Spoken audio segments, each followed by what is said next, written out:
Assalamualaikum warahmatullahi wabarakatuh. Kita lanjutkan pelajaran biologi kita pada hari ini, yaitu tentang organisasi kehidupan. Ibu harap anak-anak tetap semangat untuk menyimak pelajaran Ibu yang berikut. Pada kesempatan kali ini, kita akan membahas tentang organisasi kehidupan. Organisasi mungkin kamu sering mendengar. Pada kehidupan ada juga suatu sistem organisasi.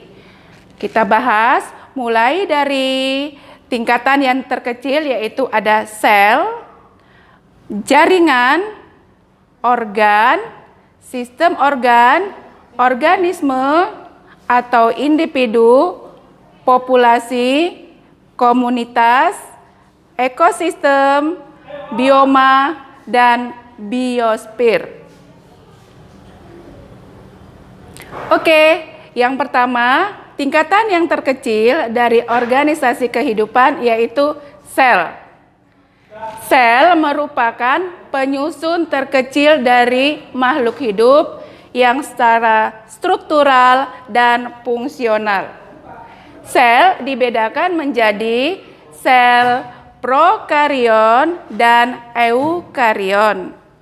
Prokarion yaitu sel yang sederhana yang belum mempunyai membran inti. Contohnya yaitu sel bakteri dan ganggang hijau biru. Sedangkan sel eukarion yaitu sel yang sudah mempunyai membran inti.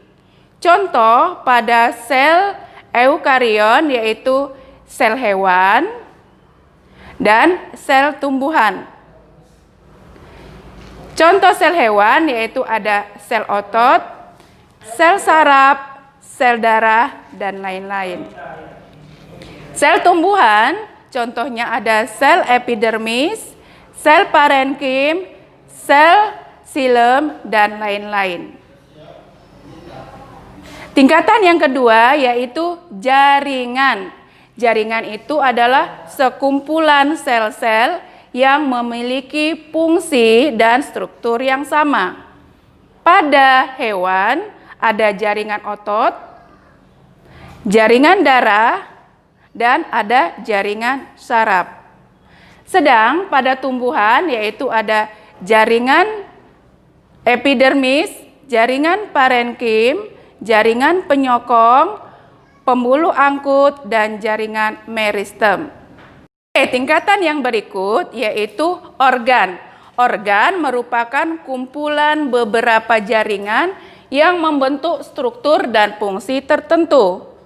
Organ pada hewan contohnya jantung, mata, perut, ginjal, dan lain-lain. Sedangkan pada tumbuhan contoh organ itu akar, batang, daun, bunga, buah, dan biji. Sistem organ merupakan kumpulan organ yang memiliki fungsi khusus. Contoh pada hewan ada sistem respirasi, ada sistem pencernaan, ada sistem reproduksi. Sedang pada tumbuhan, sistem organnya meliputi transportasi dan sistem transpirasi. Nah, tingkatan selanjutnya yaitu organisme atau individu, yaitu satuan yang kompleks sebagai hasil dari kumpulan sistem organ tadi. Contoh, seekor semut, seorang manusia, sebatang pohon mangga. Selanjutnya yaitu populasi. Populasi ini adalah sekumpulan individu yang sejenis. Contohnya, misalnya 5 ekor semut, 5 batang pohon mangga, dan seterusnya. Komunitas yaitu kumpulan dari populasi berbagai macam spesies yang menempati suatu habitat tertentu. Nah, kita perhatikan contoh-contoh komunitas berikut. Oke, kita lanjutkan. Selanjutnya yaitu ekosistem. Ekosistem ini adalah kumpulan populasi atau komunitas yang dilengkapi dengan interaksi antara faktor biotik dan faktor abiotik. Contoh, ekosistem kolam, ekosistem pantai, serta ekosistem sawah. Selanjutnya ada yang lebih tinggi yaitu bioma. Bioma merupakan kumpulan ekosistem. Contoh, bioma hutan hujan tropis, bioma hutan gugur, bioma taiga, serta bioma tundra. Selanjutnya ada juga bioma gurun.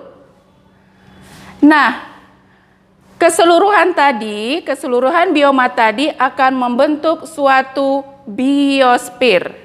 Biosfer itu merupakan kumpulan keseluruhan bioma. Contohnya yaitu bioma yang meliputi seluruh permukaan bumi. Jadi biosfer ini adalah seluruh bioma yang ada di permukaan bumi. Oke?